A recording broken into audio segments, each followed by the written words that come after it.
It was a night like any other in the city.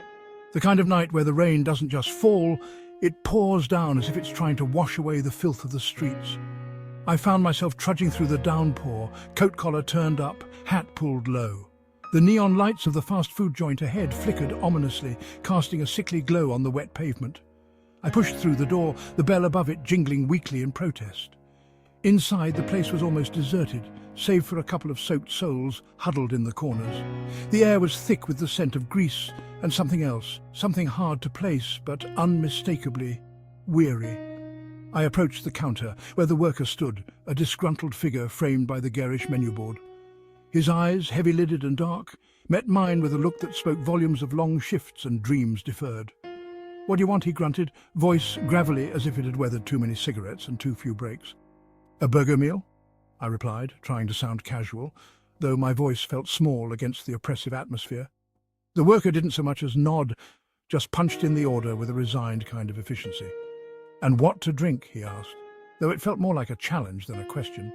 The choices loomed before me, each one a study in indecision. Coke? Nah, too predictable.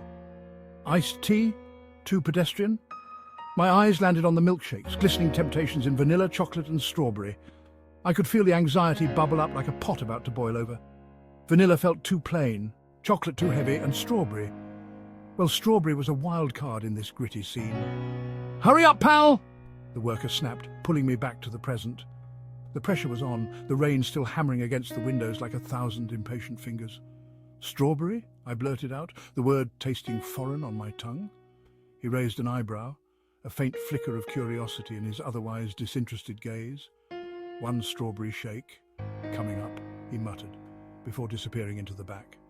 I could hear the mechanical whir of the blender, a sound that somehow felt out of place in the heavy silence.